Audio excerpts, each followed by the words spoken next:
Welcome, everybody. I wasn't planning on doing a live show tonight, but there's breaking news today in the Delphi case. Big news. Question is it over now? This has been one of the most speculated about cases in criminal history. This has just been the case that kind of has it all, and one of the most tragic cases, obviously, but it's also one of those cases that really kind of makes us rethink a lot of things about our approach to solving these crimes and to how we view these crimes. I think it's going to have a huge impact on the history of crime because of that. It also, similarly, here in Massachusetts, you've seen us do a lot of work on the Amy Puglisi case, which goes back to 1976. And I think that has a chance to also have a kind of similar thing, even though it's much more a forgotten case. Um, if some of the work that Dave and Melanie are doing, and us now a little bit too, if we can get a breakthrough on this, I think this could go down in history as one of the more shocking and really something that reveals a lot about how we look at a lot of these crimes. So let's go right to what. So the documents were ordered by the judge to be unsealed. That decision was made last week or a couple weeks ago, and they were actually finally unsealed today. So let me get to one of these documents here. Hold on one second. Pulled it somewhere else. All right. Okay. So Richard Allen, who is in jail waiting trial, for this, was arrested in, I think, November of this past year. Abby and Libby, to refresh anybody who's not familiar with it, were killed in 2017. And even with the arrest of Richard Allen, who came out of nowhere, he was on nobody's suspect list. Even with that, people still have believed, and for good reason, that Keegan Kline was involved with this because Keegan Kline had, under the pseudonym Anthony Schatz, had been what's called catfishing, when you pretend you're a younger girl or I'm sorry, in this case, a younger boy, and in order to try to enlist contact with underage kids. So Keegan Kline had done that with Libby several times, had given money to Libby, presumably for a photo or something like that, or maybe a short video, because that's what he was doing, was giving underage kids money in order to get them to probably lift a shirt or something like that. But he also is said to have spoke with her through Anthony Schatz the morning the girls were killed. So it would seem incredible that the killings were not in any way connected to Keegan Kline. And yet that seems to be the case. It's not done yet, but I think it's close to game over. So today, we find out that Richard Allen, on April 3rd of this past year, in prison, on the phone with his wife. I guess he doesn't know that these calls were being monitored, or he's deteriorated enough that he didn't care anymore, or I don't know. I'm not sure, but he basically confessed to the murders to his wife. Now, Richard Allen, I think, was about 47 at the time of the crimes, and he's really an outlier in the case of true crime history because there's literally nothing in his background that suggests he was capable of this. He seems to have grown up in a pretty normal family. There's no reason to think that anything in his upbringing caused trauma for him. And going back to there's not much known about him, but he never got into trouble in high school. He's been stably employed most of his life, pretty much all of his life. He got married when he was, I think, 18, and he's still with that same woman, and she has stood by him through this, or at least up until this moment on April 3rd. I'm not sure if she's still standing with him now. But it was at that point that he admitted that he committed the murders of Abby and Libby. In fact, he admitted it according to the article I'm reading here, he admitted it several times in that phone call, and his wife basically hung up on him. Who can blame her? I mean, my heart goes out to his wife because I really have always been one of those people that don't believe that, not that I know, but her name is Kathy Allen. I think she owns a veterinary clinic. And you can see videos online where her husband was playing pool in a pool hall at the pool league. And Kathy is there. She's friendly with the other wives. I used to play in pool leagues and in dart leagues myself, or in softball. I understand this. So I mean, her whole life is crushed by this, and there's no reason to think that she had any suspicion of all. And then even, then when her husband gets arrested this past November, you can to me, I can see where just through cognitive dissonance, you just tend to just checking here to make sure the audio is still good. Oh, okay, good. It's still. Um, Let me just get back to the article. All right, we're live here, folks. Still getting used to switching around things on live. But anyways, she obviously believed her husband was innocent until that moment, I would guess, when he confessed to her. And apparently he has said this kind of his behavior has become a little more abrupt in jail. He's been wetting down paperwork he got from his attorneys and then eating it. He's been refusing to eat and refusing to sleep. He would go days refusing to sleep. He broke the tablet that they used for him to make his communications and phone calls. So they've put him in very serious confinement conditions, and he's obviously breaking down a little bit. But I mean, at this point, there was never really, once we looked at the evidence that came out a few months ago, there was never there really never should have been any doubt in anybody's mind that he was the killer. I mean, the timeline puts him right there, and the description of the car, the description of him, in every way. The only question that remained was whether there were accomplices or intended accomplices. Did somebody know? Did somebody tell him that the girls are going to be here? Or were the girls just in the wrong place at the wrong time? Well, here's the thing. If the girls were just in the wrong place at the wrong time, then that means all the stuff with Keegan Kline is just an incredible coincidence. And you also see the role of, in this more than any other case, I think the role of social media and true crime YouTube channels. The channel that made itself famous is called Murder Sheet, and they did manage to, whether it was leaked to them or they through their own digging last year, they managed to get their hands on the police interrogation of Keegan Kline, and they made that public, if I understand that correctly. And that's a great scoop on their part. However, they also made a lot of reports that have turned out to be false. I mean, and almost criminally false. A big one is they reported that Keegan Kline had searched on Google for the gas station that was in Delphi on the day of the murders. So if Keegan Kline had indeed made that search, that's incredibly incriminating. But I looked at this a long time ago and I decided he did not make that search, because when I looked at the interrogation, the notes of it they put out, those cops never mentioned it, and they would have mentioned it. But yet I'd say that most of the people following this case believe that because Murder Sheet did seem to have that credibility. And I think all that really happened was Murder Sheet, which was going door to door and just bothering everybody in the town, went into that gas station, and some clerk probably just suggested that that's what happened, and that got somehow translated through them into reported it as a fact. And I don't think it is a fact or was a fact, or it would have been in, because the police were trying to get they were clearly tracking all of his searches. So because they talk about other searches and they don't mention that. So to me, it just didn't happen. And it was it really was a wild goose chase that they did that.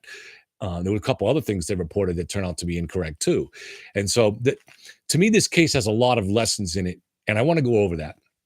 I don't think we have to have a real long episode today, but there's a lot of interesting stuff to be taken to this case. Someone who's become a very dear friend of mine, some kind of message on my computer. All right. Is this guy named Dave Jenkins, and he's a fantastic guy. He went out there and took some video. He spent a good chunk of his life, 20 years, in federal law enforcement, and he did a lot of undercover investigations for the Border Patrol, but he was working in interdiction of drugs. And so, he's a very, very experienced cop. And he may still believe, I haven't talked to him yet today, he believed that Keegan Kline was somehow connected to his case. Now, his belief was perfectly understandable and rational, because Dave's experience as in law enforcement is that there really are not coincidences, not coincidences of that nature. I mean, that's just an incredible coincidence if it turns out that Keegan Klein is not connected to this crime. So you have to get past that. Now here's for me. I had concluded back in before they arrested Richard Allen, before we knew about Richard Allen, that Keegan Klein was not connected to the crime. And this is what I would like people to take from this in their approach is how you look at things logically, how you solve a problem logically and apply it to crimes. So, for instance, what led me to conclude, despite all that, and I didn't start looking into this case until September, and somebody asked me on the channel to look into it. But when I looked into it, I realized that police had Libby's phone, they had her social media communications, and there seemed to be no indication from the police that the girls had ever told anyone that they were going to the bridge that day. Now there was I'll get into a moment. I'll get to it. There was a chance that there was, and police weren't catching it, and that became a little bit more apparent as I researched the case. But if police found no evidence of Libby, and I don't think Abby had a phone, but if they found no evidence of Libby communicating with someone that they were going there to the bridge that day, then there's no way Keegan Klein could have been involved. It doesn't matter how much, how seemingly indicative really that evidence is that seemed to go against him, against he possibly catfishing. Well, he's definitely catfishing the girls, or at least Libby, anyways. But if Keegan Klein, who lived in Peru, Indiana, which is I think about a half hour out or maybe 20 minutes outside of Delphi, which is a fairly good distance, you're not going to. There's no way that Keegan Klein just happened to be hanging around that trail that day and the girls show up. If he didn't know that Libby was going to be there, if Libby didn't tell anybody, then there's no way he could have been there. And there's no way he could have sent somebody there. There's no way he could have sent somebody a message saying, boy, the girls are going to be there. This is just what you're looking for.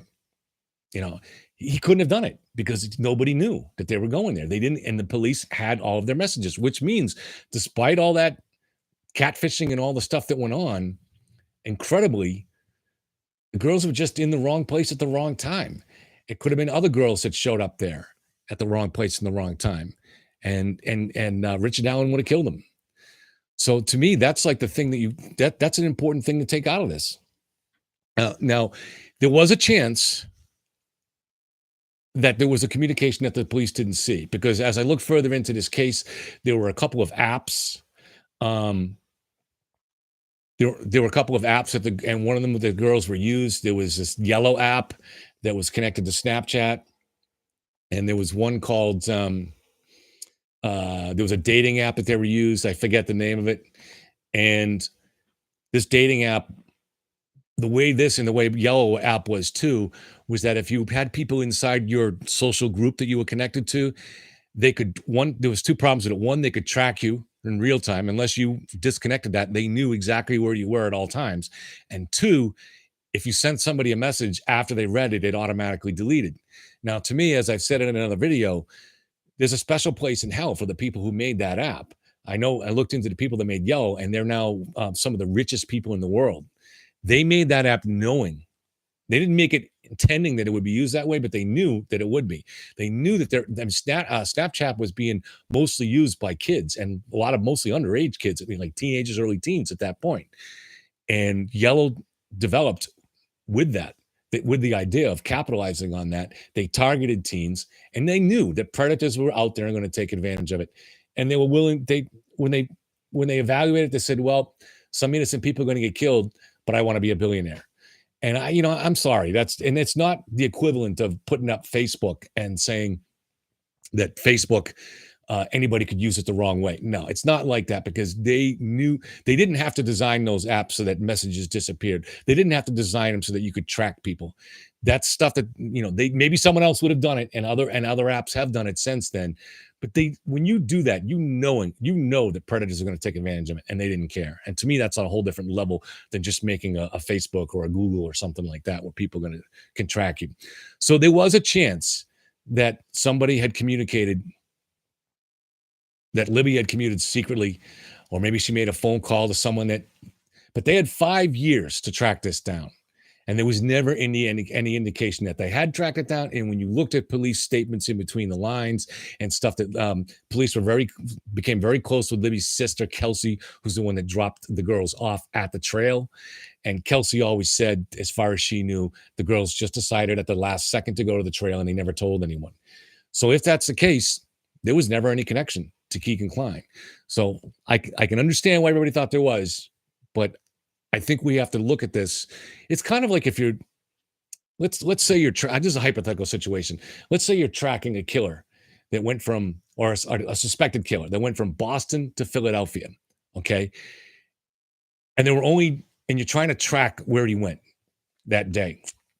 And there are only two. I think there's only two bridges that cross. So you can go over the George Washington, or you can skip New York City.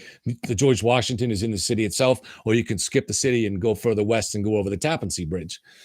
So let's say, as you're investigating that case, you find out that there was a murder. You know what time he left Boston, and you know what time the murders took place in Philly, and then you find out that there was a murder in New York City that was similar to the one in Philly, and you start wondering if this same suspect was involved in that.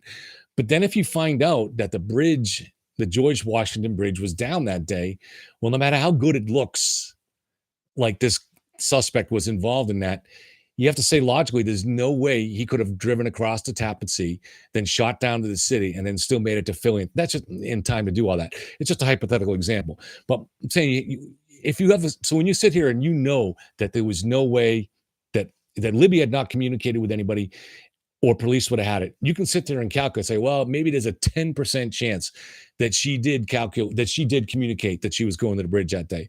Okay, then if that's what you calculated as, then you have to say there was only a 10% chance that Keegan Klein was involved. And I don't think very many people were starting out with this kind of a logical approach. They were just, I don't know. You have to go back at the beginning of the logic tree, at the roots of it, at the base, and do a process of elimination in that way. I think that's really important. So I fully understand. It's not that to looking, for instance, at my friend Dave, who is as logical as anybody I know. And I think maybe I'm pretty sure that if I had gone down the same path towards understanding this crime as he had, first of all, he's followed it since the beginning. I hadn't. So he would have seen as things first became reported last spring and a little before that by Murder Sheet, he would have seen all these developments, and it tended to shape his beliefs. That plus the fact that he didn't believe in coincidences, because in law enforcement, your experiences, coincidences are very, very, very rare, especially big coincidences like that. But as we have to see from this now, they do happen. So I wanted to go over that and just get to my notes here, because there was a couple other things on this Delphi case that I wanted to mention. And everything's shut down on my computer here, so if I can find it. I had to restore my Word program shut down, and I had to reuse it. I had to shut it down and try to reboot it. All right. Now, some other things that came out in this story was that the killer took their underwear, or at least one of the girls' underwear, and one sock. So does this tell us anything about the killer? Does this tell us anything about the crime? Well, this is how I would analyze it. And this is how I've actually analyzed it for over a year. Well, not for over a year. I'm sorry, going back to October, before Richard. I actually thought all these same things just from my own research into psychopathy. So for me, the question would be, was this primarily a sexual crime? No. In my opinion, no. In my opinion, this was a crime about killing. This is what a psychopathic killer, and not all psychopaths are killers, but if a psychopathic killer, that's what they're for them, they get the rush from control, and there's no greater control over someone than life or death. Sex is just another aspect of that. So the BTK killer, for instance, his first family that he killed, I believe it was the Otero family. I'm going on memory, something similar to that. And the main focus of his killing was actually a 16-year-old girl or a 14-year-old girl. Maybe she was even 12. I can't remember the exact age.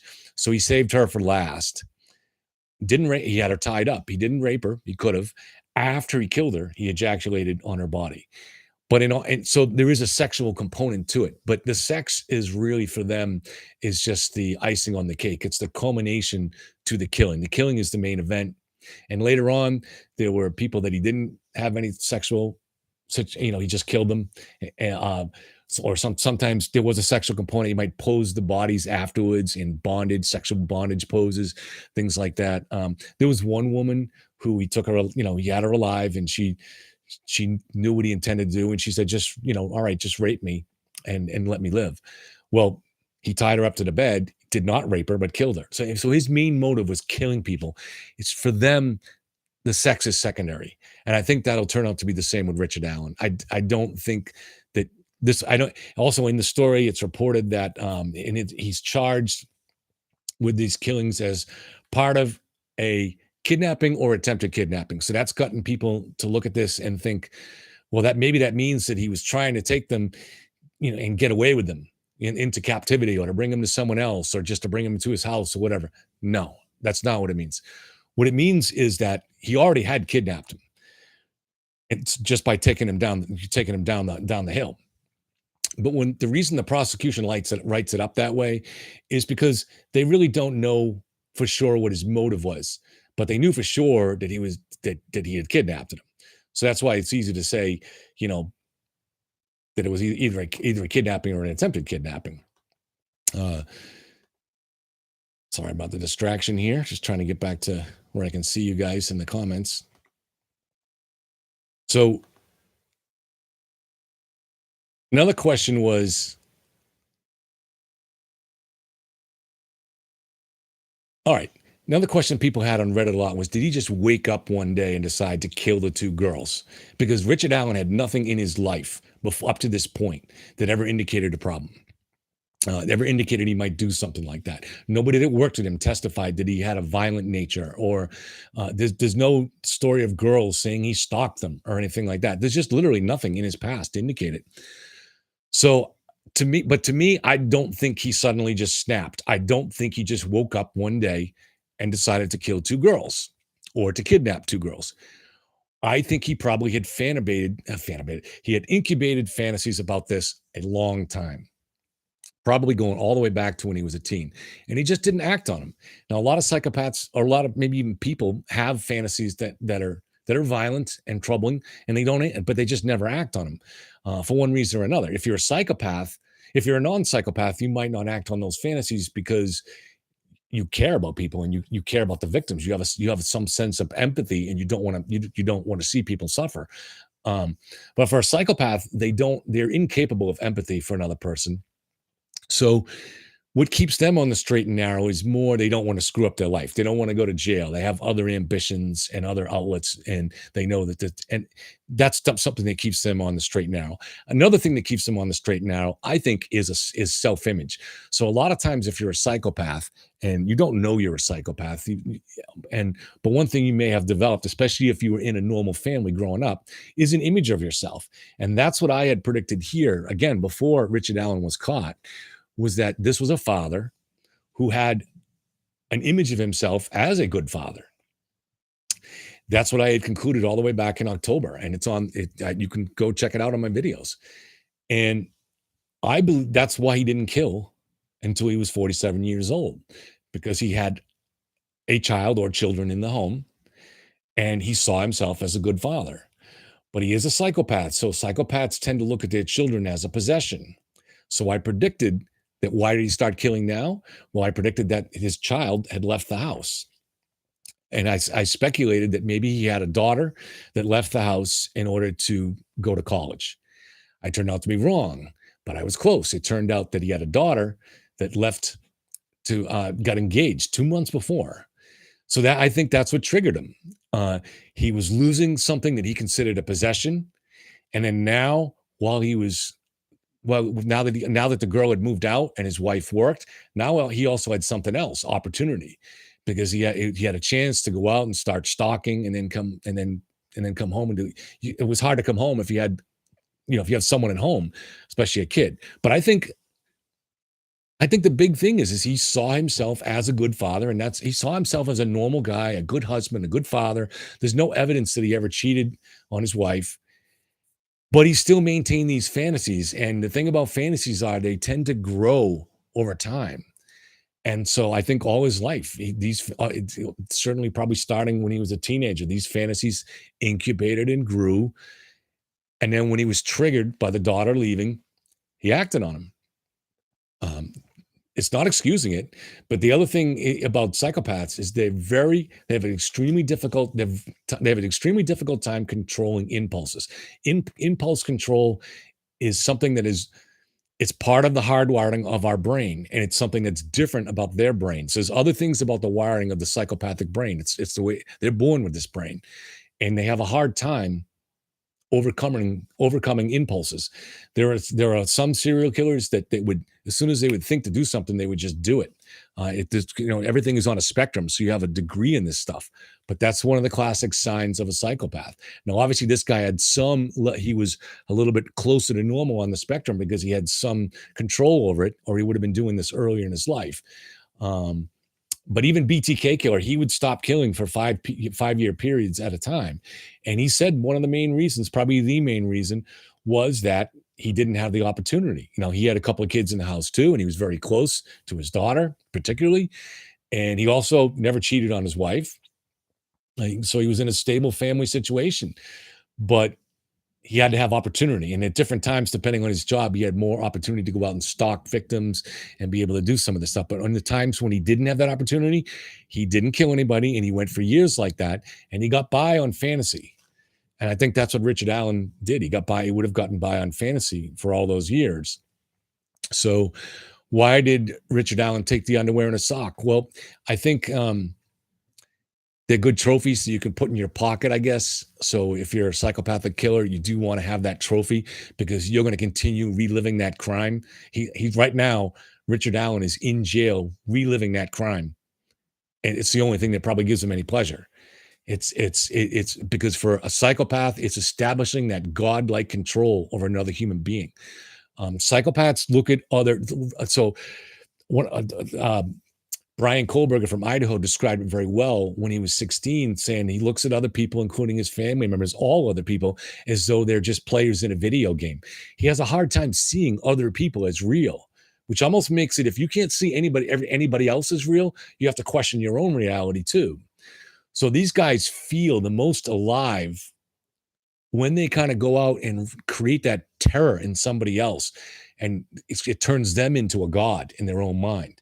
And that's their primary motive, but they're going to relive that over and over again for the rest of their life. And that's why they bring those trophies home. So underwear and a sock is something that can fit in your pocket and you can hide at home from your wife a little bit easier. Why did he take the underwear off? That suggests something sexual, right? Well, there is a sexual component to this because part of dominating someone, obviously, a main thing is killing them, but even afterwards, violating their corpse, that's a part of doing it too. And that's something that would have aroused them and they would have got off on it. So see if I got anything else on. Yeah, that's pretty much close to what I have on this. So I'm not sure you guys agree with this. So I'm just going to go back and look at some of the comments here. I don't have time to scroll all the way back because my production manager, Thomas Fleming, has told me that that's a mistake. So I'm just going to look at the most recent questions. Tom was right on that. He's right on a lot of things. So if you guys, all right. So Dave Jenkins is here. Oh, great to see you, Dave. I would have called you. I didn't know if it was too late to call you. I mean, I usually call you when you're during the day when you can pull over. So Dave says, I'm not sure if he took the sock and underwear. I suspect they went downstream. Wouldn't surprise me if he took the trophies off. Yeah, I mean, would a sock come off? It might have, I guess, if they were going through like the sticky mud, right? I don't know. So I'm going to go back and scroll through some of the other comments too. But Dave, do you think, are you convinced at this point that it's very unlikely that Keegan Kline was involved, that this is kind of it? And the reason I say I don't think that Keegan Kline is involved at this point, because I mean, the dude Richard Allen just confessed to his wife. Apparently he has confessed in jail a few times to this. If he had something to sell, such as an accomplice, I don't understand why he wouldn't. So, AJ Mud. Um, and we look through a few other comments. Slatherings, good to see you as always. Selling the house for 250K. I don't know if you must mean Richard Allen's house. Um, Mary says, I wish teenagers had the wisdom that adults do. As we age, teens are easily victims as they don't have the maturity and the ability to navigate dangerous situations. Mary, that is totally true. And the thing, this is something that I think people don't understand. Yes, there are people that kill kids because they're pedophiles. In fact, a lot of the cases that we're looking into with Dave McGrath, that's the situation there. But there is another reason that psychopathic killers will kill kids, and it has nothing to do with pedophilia. It's the same reason that a lot of times they kill the elderly, because they're easy.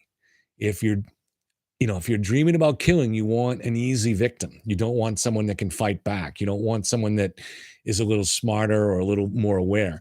And people that are elderly, they can't really fight back. This is like, for instance, the Boston Strangler. His early victims were all very elderly.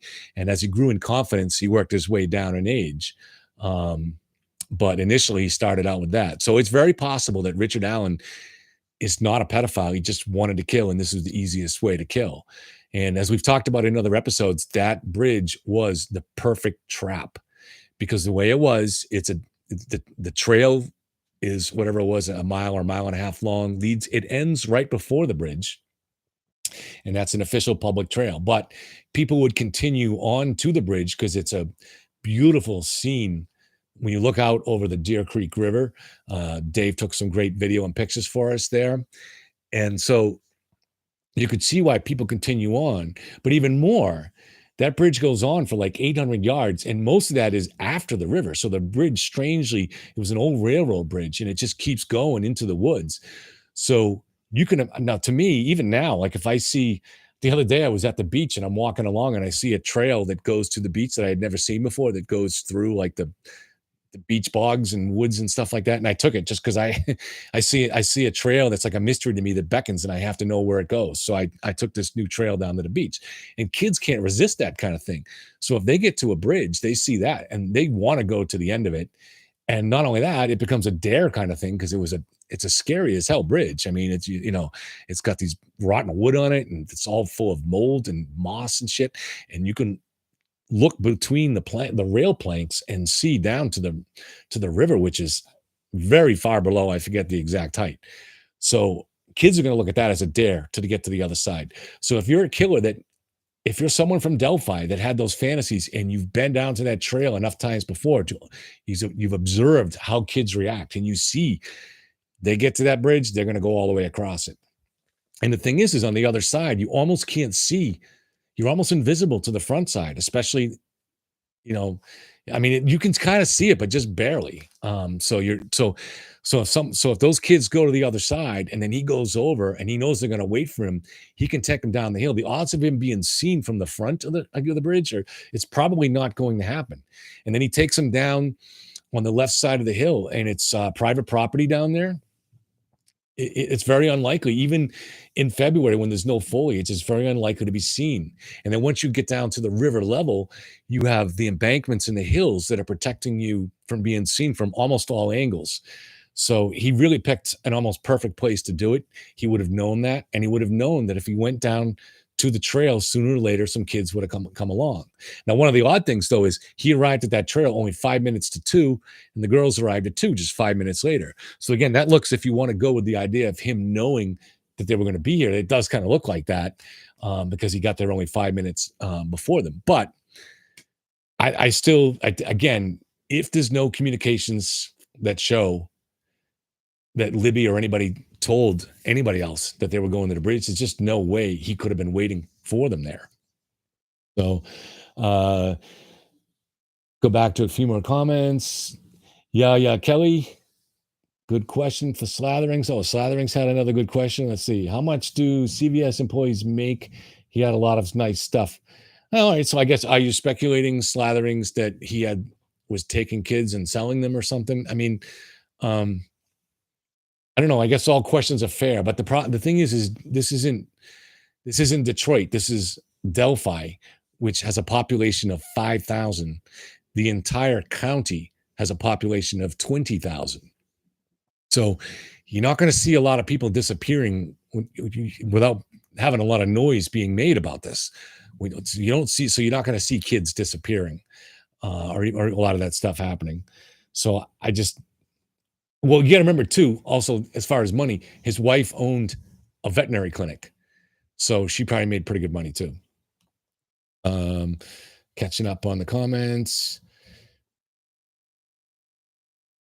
So Keegan's likely sold access to his online accounts. Well, Mary, that's very, very possible. But here's the thing: if Libby did not communicate that they were going there that day, it didn't matter. There's no way anybody could have known.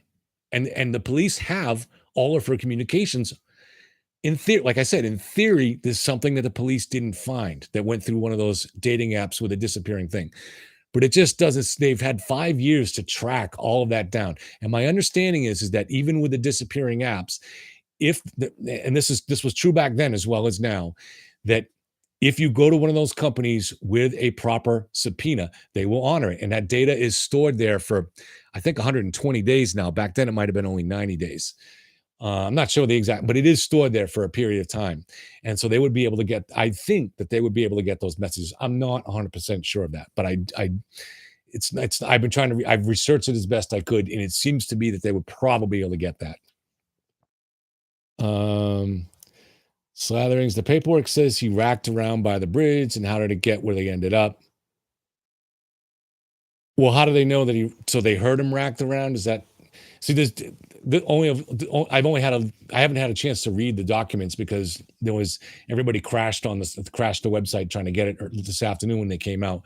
So I've only got to see an article that Dave sent me.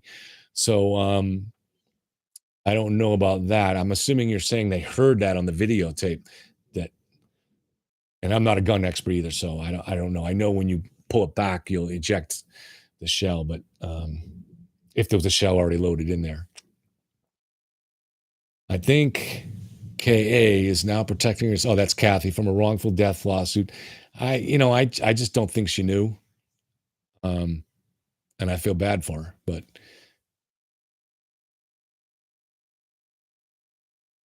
so Dave still believes that. I wish I could have him on here to talk about it. I've tried to get him on. Let's call it camera shy, but Dave really knows the case inside and out. So I wish we could get him on here, but you have to. Sometimes you're forced to accept coincidence, and at this point, if there's no communications that established that the girls told anybody that they were going there, then it is a coincidence because there's no way that Keegan Klein knew they were going there. So granted, that does make this the mother of all coincidences, but that only shows that those kind of coincidences can happen and do happen. So unless something turns, so there's still a chance that some secret communication will turn up. But to me, if Keegan Klein had sold that information to somebody else and somebody else sold it to Richard Allen and Richard Allen got it that way, Richard Allen has just confessed to his wife. There is no way that Richard Allen is going to hope he's breaking down in jail. There's no way he wouldn't come clean or at least try to trade that, get out of the death penalty by trading that information and say, okay, here's how I found out about these girls and here's how I set it up or knew they were going to be there at 2:00. And I'm just not seeing, it just doesn't make sense to me.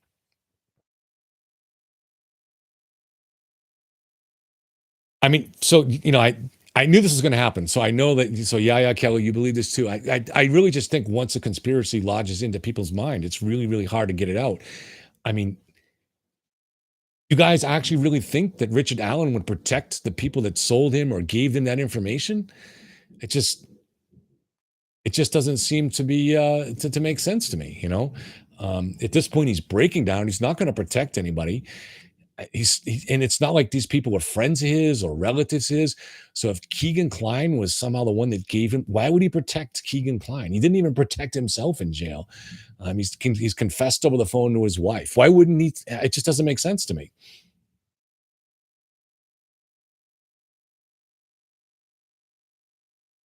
Going through it again. Any drugs involved with RA? I've never seen that, but there were reports that, in fact, right around the time, I think right after the killings, there were reports, and I don't know if they're confirmed, that he checked himself into an alcohol clinic. And there are definitely a lot of reports that he was a very heavy drinker. I've never seen anything with drugs.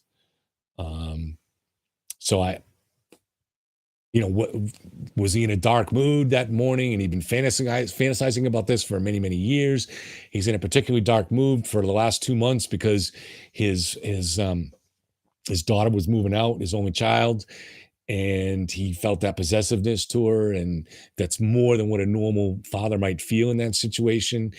And now he starts drinking all morning. I think he worked third shifts, so he may have worked the night before. I've never seen that said whether he did or not, but I know that he worked third shift.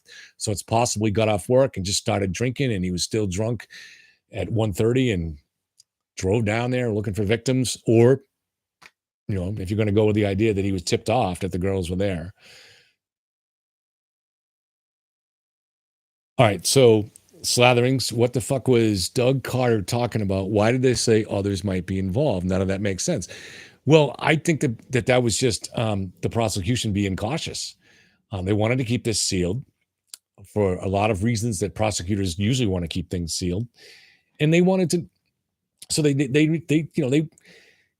said maybe there's other people involved, but they didn't. They never indicated that they had any evidence of that, and they've certainly had the last several weeks or months to update that information to the judge and say, please don't unseal these documents because we're hot on some other part of this case. It's still ongoing. They didn't do that, or if they did do that, we haven't had any indication of that.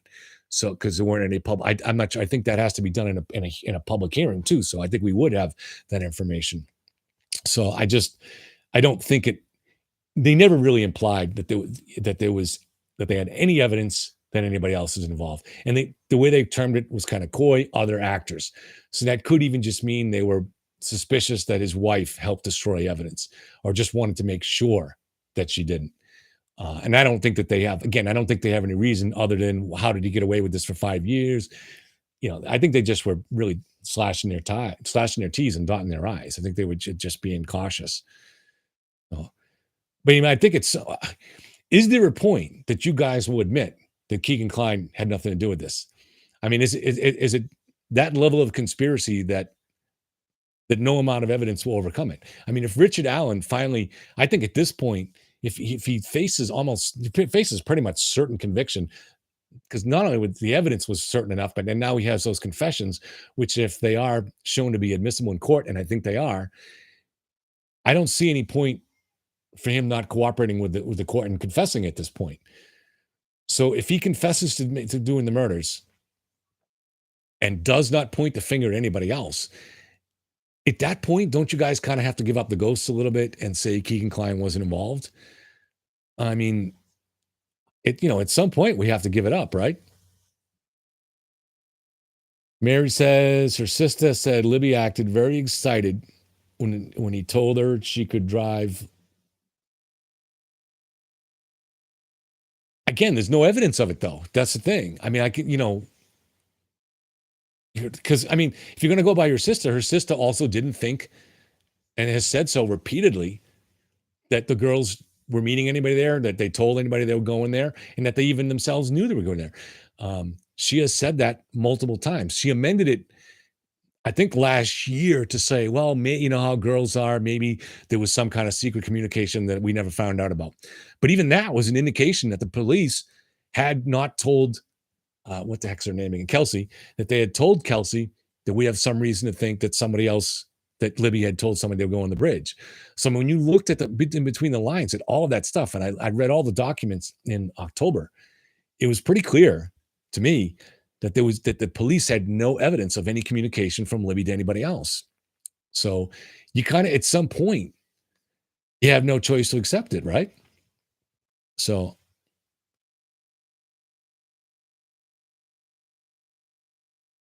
Yaya is saying that they went there to take pictures, and yet in an hour and 15 minutes, they only took 2 pictures. I don't know. That doesn't really mean anything to me. I mean, maybe they were going to take more pictures on the way back. I don't know. I mean, they did take a couple pictures, and maybe it was, And we don't know if that's the main reason they went. My understanding is that Abby had never crossed that bridge before. So, like I said, it may have been just kind of a dare thing to do and say, "Hey, I want to take you to the bridge, and I'm going to get you to cross this. You got to see this thing. You won't believe it." I mean, I think that's we can speculate forever on stuff, but I don't think those things really indicate anything. You have to go back to the basic facts. And the basic fact is that there's no communication that was ever obtained by police that shows Libby communicated with anybody. So if that's the case, if there's no way Keegan Klein knew or anybody knew that she was going to the bridge, then they were just random victims. I think it's really it's going to be hard to get around that unless some new evidence comes up. Reading through the comments still, and her asking last minute to come along. Again, we can't just keep saying that they were supposed to meet someone there, but yet we have their social media and we have their phone communications, and we know that they did not communicate with anybody.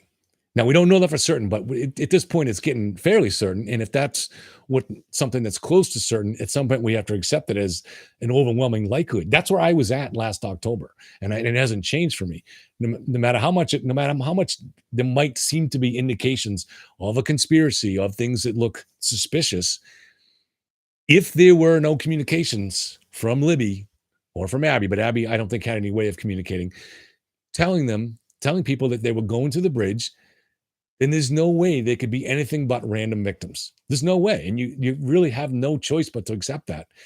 Now, all you can do is seize on the slim possibility that there was communications that nobody found. That's all you can do. But that's really, really difficult because police would have talked to all their friends. Police, as far as we know, would have subpoenaed the data. I'm curious to see if that comes out in the files too. I'm sure Dave will be really curious to see that too, if there's any information that was subpoenaed. I don't know if that needs to come out in what was unsealed there, because I guess if it's not submitted as evidence, then maybe it wouldn't be.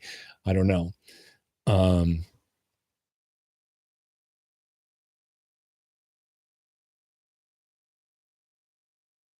See more comments.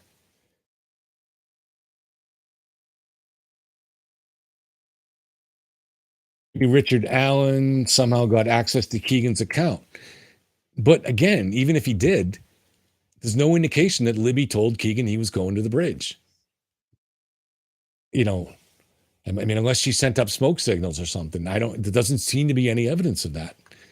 So those are all really, really good theories, except that the police have Libby's phone. If police didn't have Libby's phone, they didn't have access to her social media, and they didn't have a subpoena, presumably from the social media companies, then yeah, those are all fantastic theories. But as far as we know, they do have all that stuff, and they never found anything. They also talked to their friends. Their friends would have seen that too,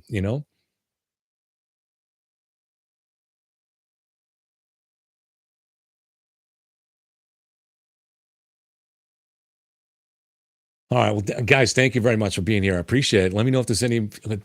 I'll stay on another couple minutes if anybody has any questions. Hey, I'm just a guy with a YouTube channel, so you know that I don't consider myself any more an expert on anything than you guys. I'm just an old bartender. I mean, so I throw my theories behind, and I don't mind being wrong. So if you guys come up with a better argument, I'm open to being convinced. Yeah, Dave Jenkins makes a good point. Anthony Schatz responded to Kelsa that he was supposed to meet her, but she didn't show. I don't think we're sure exactly when that communication was or what he meant or what day it was, but there were communications like that. And there's also indications that he may have spoke with her that morning or something like that. Until we see this in the records, we don't really know what those things were. But again, if you look between the lines, even going back a year, you could see that there didn't seem to be any communications. So we have to be careful about things that are only half reported, and we should be very careful about anything that's reported in Murder Sheet. You should just dismiss that out of hand. And I'm not saying that they haven't occasionally found good things or done a good episode or something, but I don't trust them at all. And to me, it started with that whole gas station report. And when I read that, I was like, yeah, that's a real aha. But then I read the interrogation of Keegan Klein, read it 3-4 times. And They didn't. There was, the police didn't mention any. They talked extensively about looking at Keegan's phone, about searches, about erase searches that he made at various points, but at no point did they mention that gas station. So if they had that, they would have used it against him. There's no way they wouldn't have. So that to me said that either police didn't have that information at the time they interrogated Keegan Klein, or Murder Sheet reported something that was false. And I'm going to go more with the last one, that they reported something false. So as far as, I mean, I never was 100% sure of the indications. For instance, it's not like we have a message that shows um, Anthony shots. I don't think we do, Dave. Check me and tell me if I'm wrong. I don't think there's a message that police have that shows him communicating with Kelsey and saying I was supposed to meet them that day at the bridge. I think what it was just Kelsey reported that Anthony Schatz had said something similar to that. And it's vague at this point. It's not fully established. It could be. So if you don't have the other basic facts of the case, you can look and say, yeah, that could be a real big deal. In fact, we all looked at that stuff. I'm sure people looked at this stuff years ago when it was first coming out, or even last year at this time, and saying, yeah, that's an absolute indication that Keegan Klein is involved. Absolutely, all of this stuff adds up to Keegan Klein being involved. But you have to look at this stuff and wonder, sometimes evidence can't really be trusted. And this is something that I found when I read every document related to the Lizzie Borden case. And that was one of the things that started to really, I'm not saying Lizzie Borden didn't kill her parents, but I'm saying that a lot of the evidence that I looked at really didn't end up being reliable at all to me, especially anything that involved witness testimony, especially not secondhand witness testimony. Someone says they heard the person that's being charged say this at the crime scene. That stuff is just so unreliable that it's unbelievable. So Dave, you don't think the detectives made up what? No, I think, wasn't it Kelsey that said, I forget exactly where that comes from, but that was but Kelsey said something to that effect, right? That Anthony Schatz said that. But again, that still makes it secondhand. And I'm not even, and if that's the case, why doesn't Kelsey think that Keegan Klein did it? I mean, Kelsey doesn't seem to think Kelsey never seemed to think that Keegan Klein was the one that did this here. And if she's the one that saw that message, you would think that she would be, damn it, this has to be Keegan Klein. And it's always been the opposite. She's always been that she seemed to think that it was a stranger. And that's clearly what police thought, that it was not someone that was connected that way. Does that make sense? No, I know that. I know. Dave said I don't. No, I know, but I don't. I don't think there's any connection between Keegan Klein and the crime. And the thing is I don't think that Kelsey thinks so either. And so that's the thing. And if Kelsey, we don't really know exactly what she heard about when he was supposed to meet him when Libby was supposed to meet Anthony Schatz at the bridge. It's vague to me. It's not like we've seen a message that came over social media that we can read and it came at such and such a date. We're just getting this kind of secondhand information from Kelsey. And if it was convincing, if it's going to be convincing to us, then why wasn't it ever convincing to Kelsey? I mean, if Kelsey actually heard, if Anthony Schatz actually said to Kelsey, wow, I was supposed to meet her there today and she didn't show up. If that's true, why wouldn't Kelsey immediately jump to the conclusion and stay there forever that Keegan Klein is involved? But yet, from every interview that I've seen online, she does not seem to think that. I'm not saying she ruled him out, but both she and the police seem to think that it was a stranger and that the girls were just random victims. So I think don't you think that's a pretty good question, Dave or Lisa Slatherings, anybody else who's Mary, Yaya? Does that seem like a fair question? If we're going to use that main piece of evidence and it's based only on Kelsey's testimony, then why doesn't Kelsey believe this?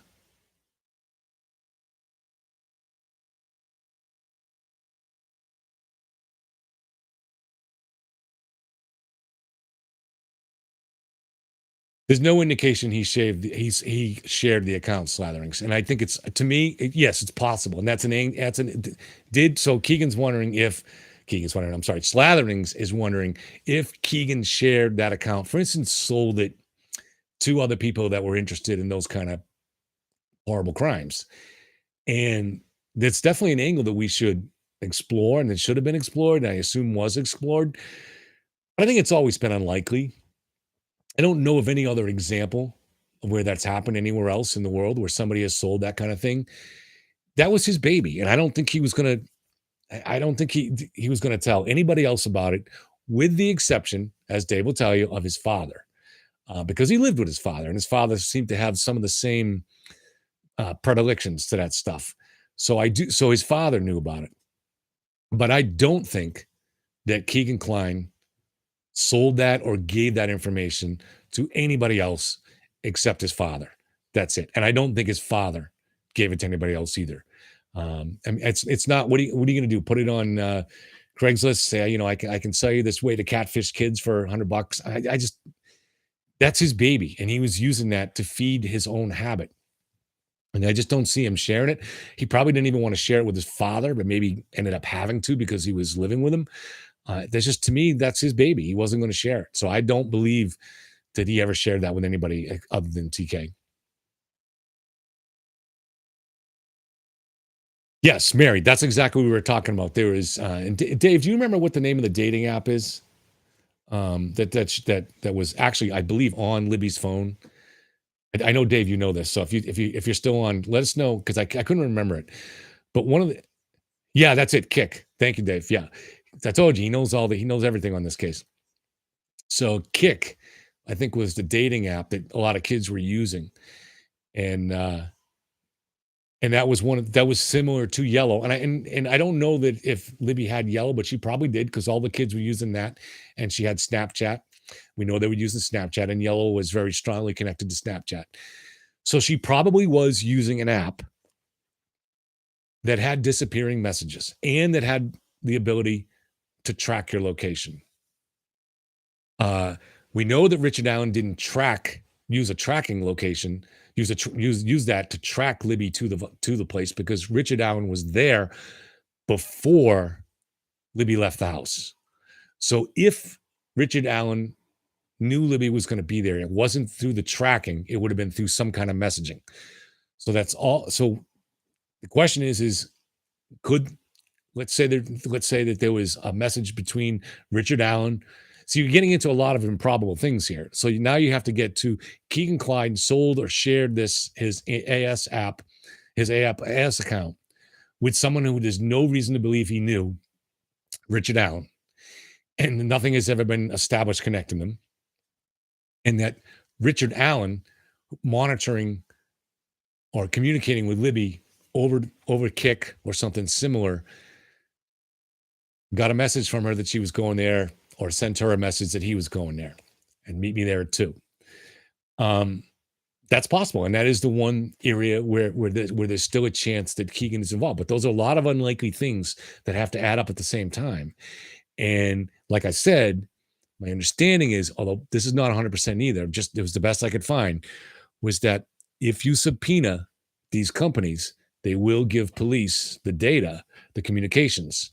Now, I found mixed information on that. There were some that said they couldn't themselves, they could get the data, but it was scrambled and they couldn't read it. So I'm not 100% sure on that. So there is still a possibility that there was some secret communication that way. It can't be dismissed. Certainly if Keegan or Tony Klein had showed up to in Delphi that day, we would say, yeah, there probably was some communication between Anthony Schatz and Libby, and that's why he was at the bridge. But it was not really unusual for Richard Allen to be at the bridge. He went to the bridge regularly. Even after these murders, he took a picture with his daughter on the bridge. So I don't think it was unusual that Richard Allen was there. I think it would be very unusual if Richard Allen had access to the Anthony Schatz account, and we've never found any connection to it. I think it would be very unlikely that Richard Allen would not confess that now. Why not? I mean, he's basically confessed to the murders to his wife. Why not confess that that's what happened? I can't think of any reason why he wouldn't. Was Kick owned by Google? I have no idea. I've never used a dating app. I should use a dating app. uh, at some point when I hit like 45, I should have said, all right, I need to use a dating app because I can't do this on my own anymore. But I never did. Uh, yeah, I don't know if she had lead agency in the case.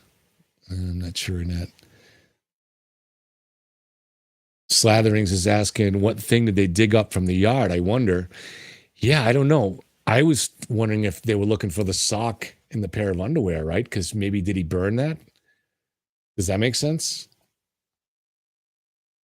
Lisa says, thanks, Lisa. I'll probably get killed too. Yaya Delphi and because ISP is lead on Flora and Carter relayed that.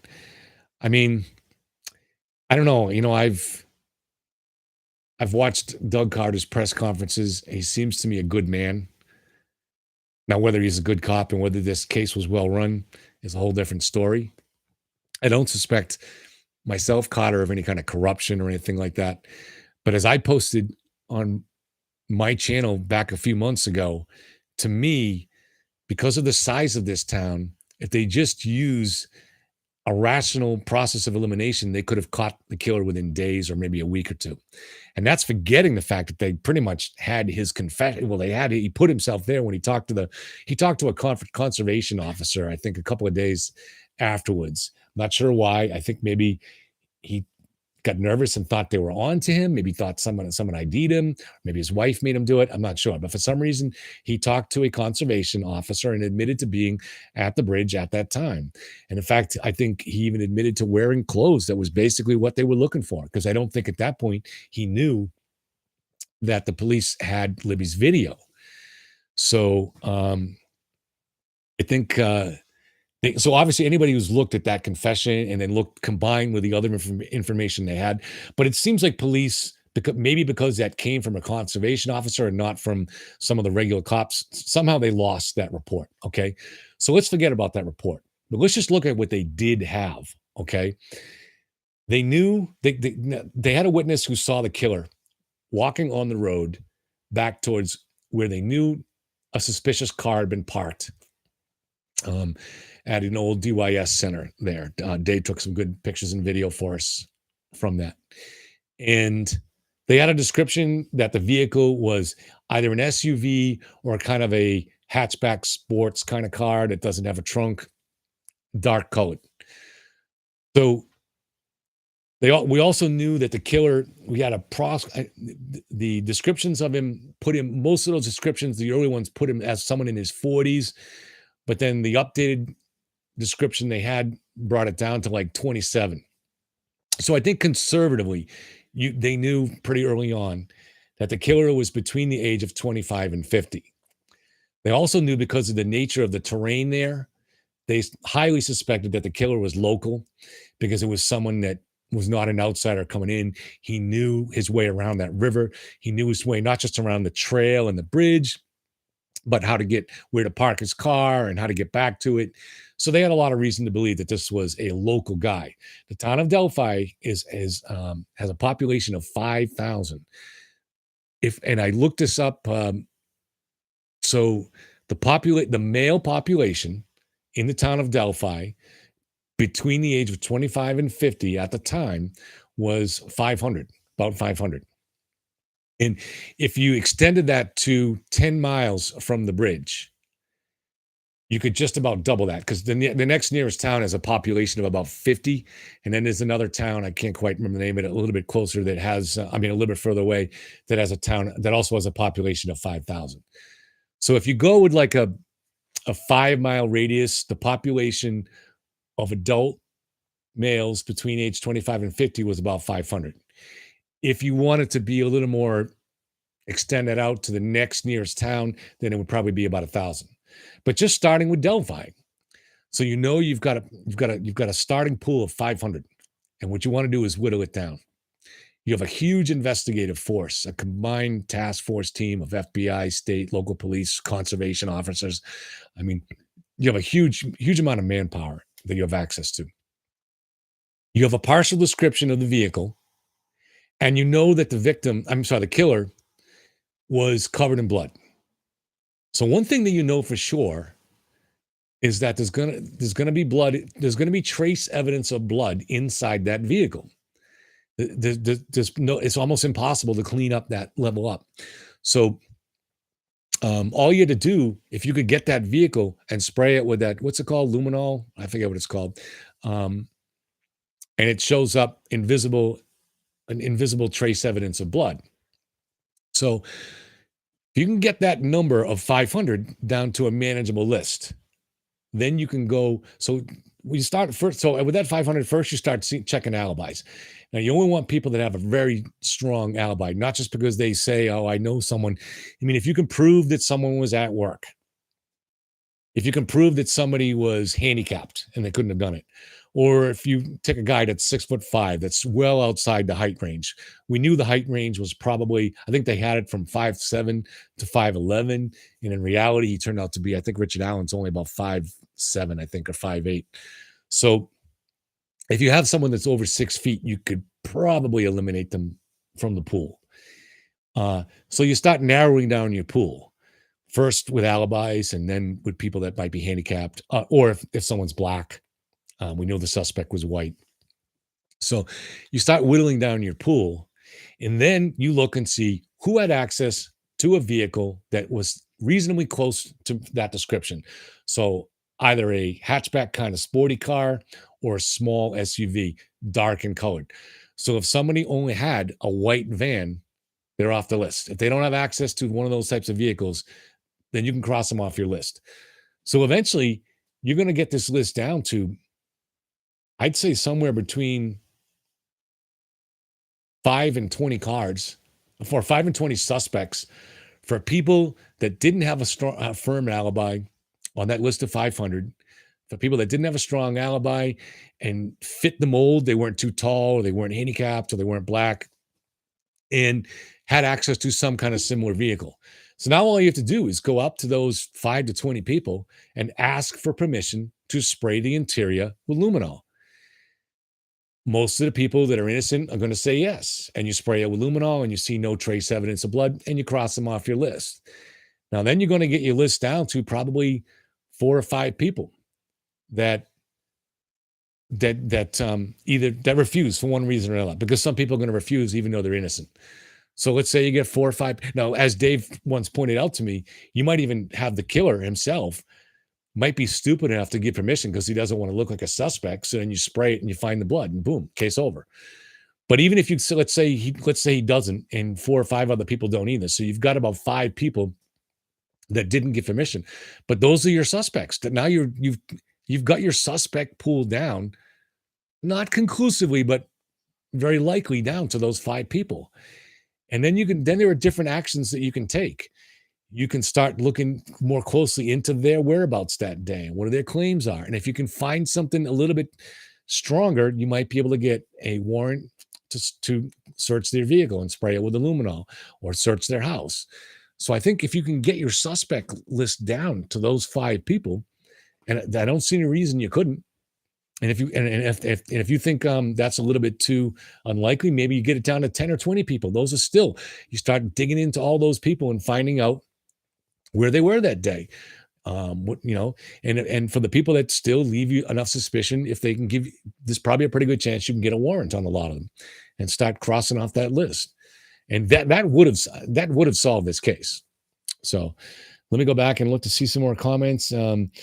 Got a great group of people here. Unfortunately, nobody new joined up and joined in the conversation.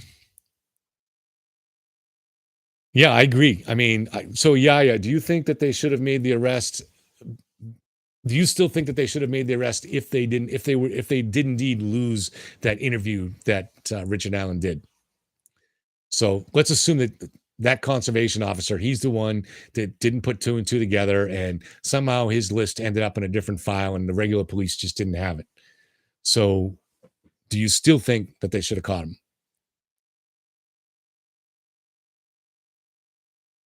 Just curious what you think. And you guys are talking about the footprints too. So, yeah, I mean, I agree. So, do you agree that that's the way that he should have got him something similar to what I said through a process of elimination like that? Why were they not saying that guy on the bridge was short and had a tiny feet? You know what? That's an excellent question, and I'm going to give you an answer. Now, I don't. It may not be the right answer, but to me, it's the same reason they came out with an initial police sketch that showed the killer to be a guy in his mid 40s, and then they later came out with a sketch that showed him to be about 27, a guy in his late 20s. Well, that second sketch, sorry guys, that second police sketch looked an awful lot like Keegan Klein. So I think what happened is police got the sketch initially from the witnesses, and these people all described him as someone in their 40s. I don't think probably, and it's possible that someone wasn't sure and described him in their 20s. But I think as they started looking at everything and they started thinking, well, maybe people didn't see it well, and so they kind of skewed at that point in time, they skewed their sketch towards Keegan Klein so that he was somehow in the range of what they were looking for. But I don't think he ever was. And I think they did the same thing with the height description. I think at one point they even said he was 5'11", but for a different reason. Back then, they were very sure it was Logan Mankins. The FBI was very sure that it was Logan Mankins. Not Logan Mankins. That's a guy who used to play for the Patriots. I think this guy's last name was Logan. I can't think of it. Mr. Logan, right? What was that guy's name? He lived right. His property was where the girls were found. Actually, Logan Mankins. Love Logan Mankins, but forget his name. Ronald Logan. Is that it right? Ron Logan. Yes, Lisa got it here too. Ron Logan. He was, I think, about 5'11" or maybe 6 feet. So I think because he was the main suspect, as the police are putting together this sketch and their initial description, I think that's where they came up with the 5'11". They shouldn't have. That's something that we really should. Another lesson from many lessons we can take from this case and apply it to future cases. That police, they allow themselves to be influenced by who they think the suspect is. And I saw this in the Lizzie case. And that's why I don't trust witness testimony. And every one of these things that I researched, I don't trust. It comes up over and over again, especially any kind of a high profile case like this, that witness testimony just can't be relied on. It's not that it's always false, and it's not that people are lying, but it's just for a variety of reasons, it cannot be relied on. And the police not being corrupt, it has nothing to do with corruption, but they're desperate to solve a case, and they're looking at a bunch of descriptions on something, and then they're also looking at suspects for totally different reasons. And those two things, those two piles tend to come together, and that's just the way it happens. So, anybody else have any other questions? We lost my manager, Tom Fleming. Not sure what happened to him. Maybe past his bedtime. Maybe it's snack time.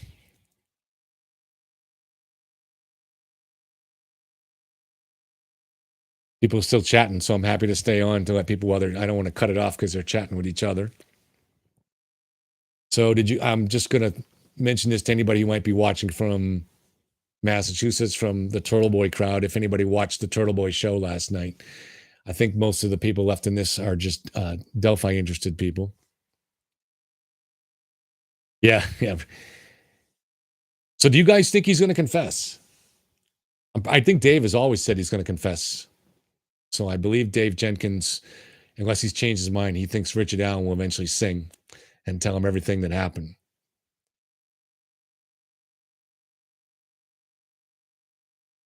Oh, hey, Bren. Yes. So the judge has released. Oh, hey, Tom Fleming is still here too. The judge has unsealed the documents related to the prosecution of Richard Allen, and a lot of us had trouble getting to read them yet because initially the websites that they were released on crashed. But I know from reading reports in the media that Richard Allen confessed initially to his wife several times on the phone, telling her that he killed the girls. And at that point, she hung up on him.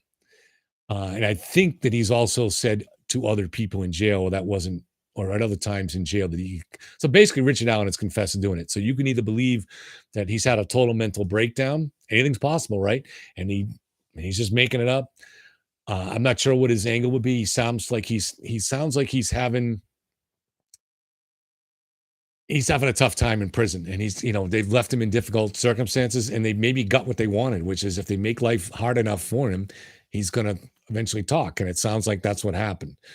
So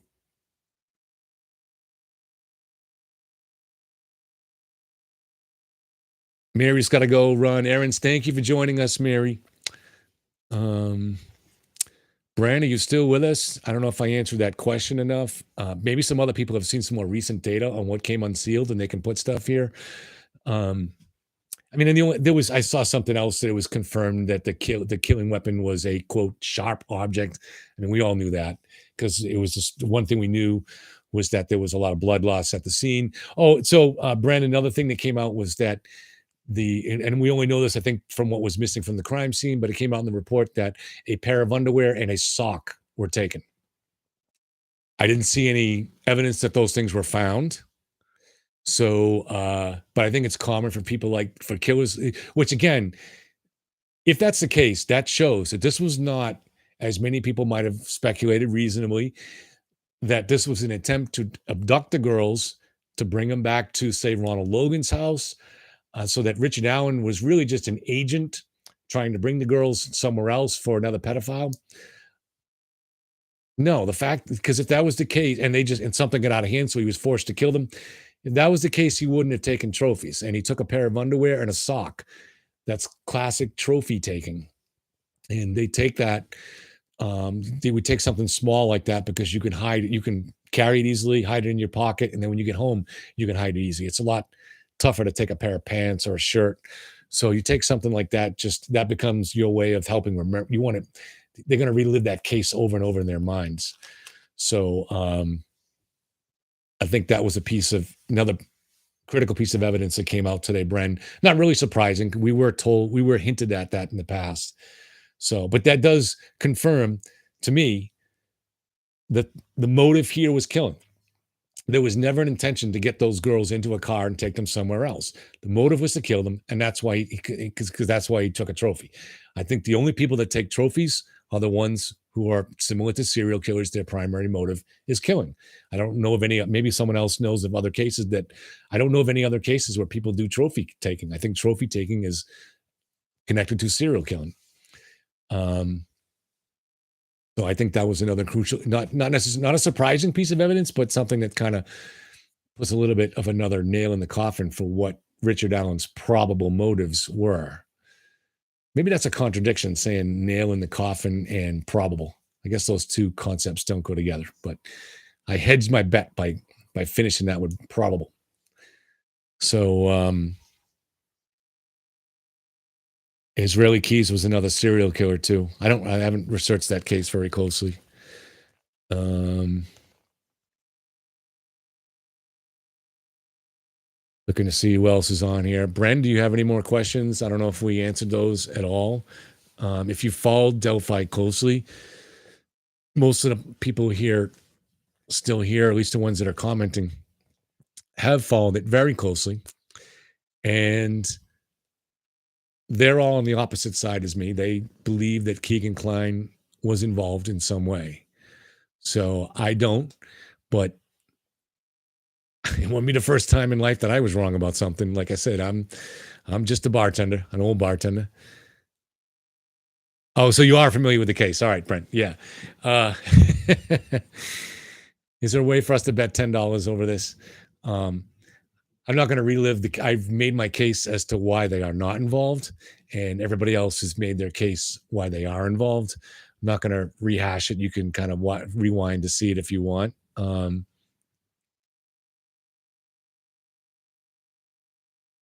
Yeah, Dave's talking about how Richard Allen held up, and it was only incarceration that broke him.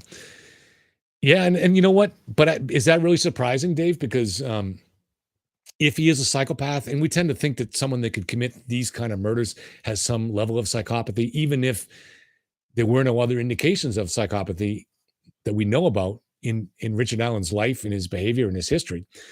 But to be able to kill two little girls for no reason, it does seem to think lend one to think that there probably was some level of psychopathy where your brain just doesn't feel any real empathy for anybody else. So to me, he held up for 6 years because one thing we know about a psychopath is they are incapable of feeling remorse. It's just not part of their makeup. It's not wired into their brain. So they're not going to feel remorse about anything. But being in jail is a whole different thing. Now, he's not breaking down because he feels remorse. He's breaking down because he's confined. And I think many people would break down in that situation. Maybe it's even worse for certain types of psychopath to suffer that loss of control. I don't, I'm not, I don't know how I've never read any literature on how psychopaths hold up under situations like that.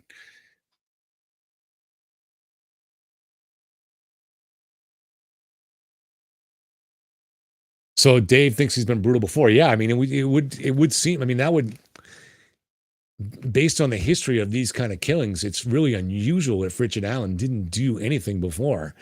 That's what's this case is so bizarre. I mean, if it turns out to be what we know now, which is that Richard Allen has no history of this and just did it for the first time at 47, had a normal life, and did it by himself and didn't know the girls were going to be there. It's just so many things that are difficult to buy into, and that's why you guys are having a hard time buying into it. You have all those coincidences involving Keegan Kline, and then you have that strange fact that who commits murders like that at 47 with no history of doing anything similar? I don't know. It's an outlier. The case is an outlier. It doesn't fit the pattern of the mold of what it doesn't completely fit it. In other ways, it does fit it, and that's why I was able to on my amateur bartending experience, but based on reading books on psychopathy and researching it and communicating with psychopaths online.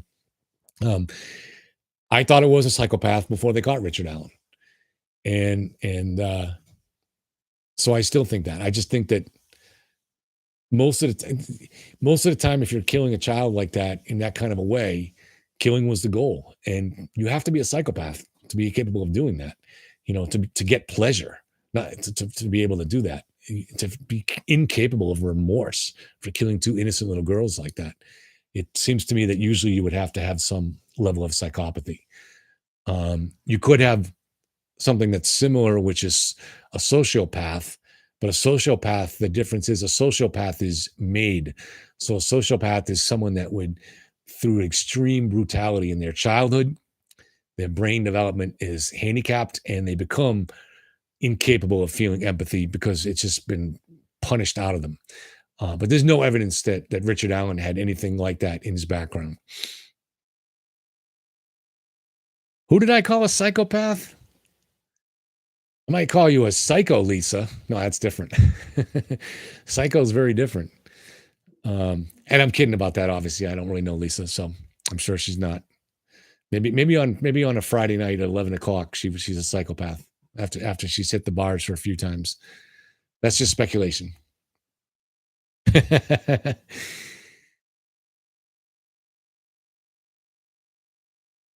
We who work directly with the public know human behavior. Okay, yeah. I'm not sure. So, what's your job, Yaya? I was just a former bartender, bar owner, so I had no knowledge of psychopaths back then. I'm sure I dealt with some in the bar, but I didn't really know anything about psychopathy. So, what I know is from reading up on it and communicating with people. So,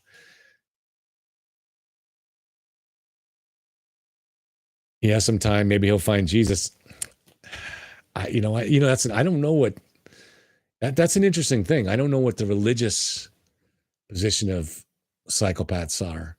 I've never seen anything on that. Do they tend to believe in God? I've never seen any that do, but maybe some do. I don't know. Yaya is a hairstylist bartender. Oh, a woman after my heart. Well, not the hairstyling part. As you can see, I style my own hair. Maybe we have that in common. If you're a stylist, maybe you're able to do your own. Well, probably not, but Dave says he once lived with a girl from West Virginia. Psychopathy. Why are all girls from West Virginia psychopaths? I know my experiences, they were all cute, but I don't know if they were psychopaths. There's not much else to find in prison. I mean, I've never been to prison myself, but I would imagine, yeah. But I don't do it. I think a lot of people need that, have that emotional need. Psychopaths don't have very much emotional need at all. So, I mean, I don't think psychopaths are. Well, I think psychopaths. You might see a psychopath become a church leader, but it's not real. He's using religion to manipulate people.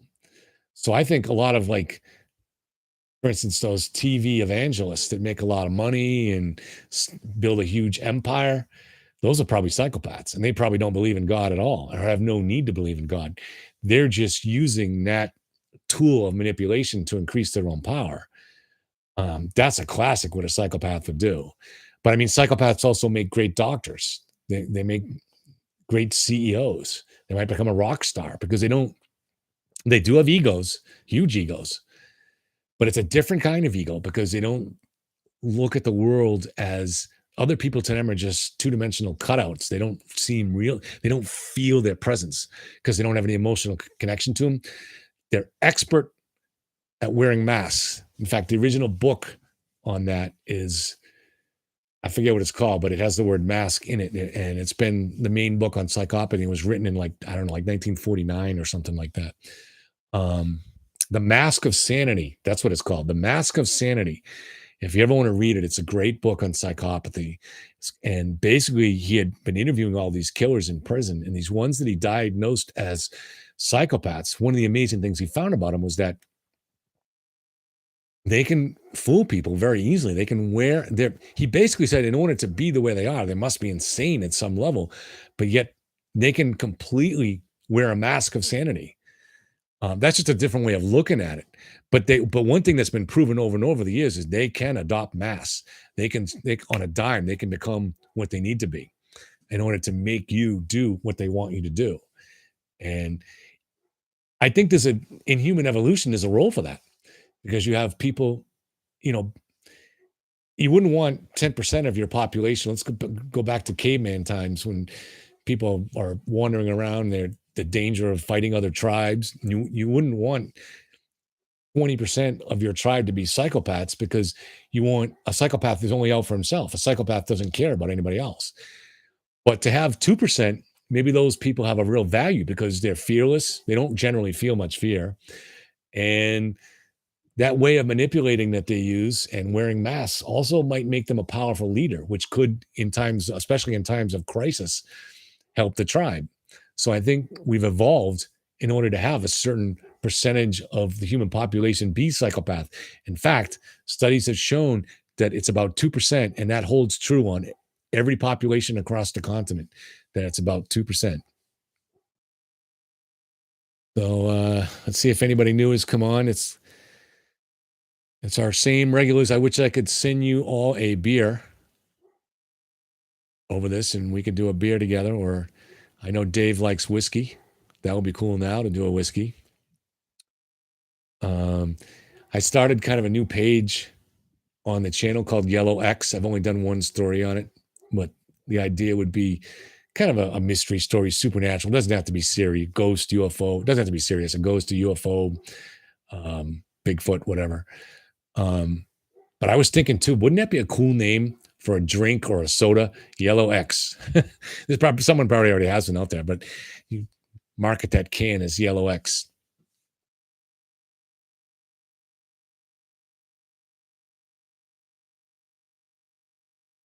Checking out. All right, so I'm running out of things to talk about. So unless somebody gives me a really good idea here, I wish there was a way I could turn. Is there a way I can turn this over to someone else so they can keep the conversation going? Because you guys are having a good conversation. But I'm going to have to bug out, and I really, really appreciate having you guys here. And I don't have no, I wasn't planning to go live tonight, so I have no idea when I'm going live again. But we've had some fun doing it on every Tuesday and Saturday before Turtle goes on. So I call it kind of a pregame. We've been talking a lot about the Karen Reed case, but I promised we talk about other stuff too. Slatherings, good to see you. You guys all made great points.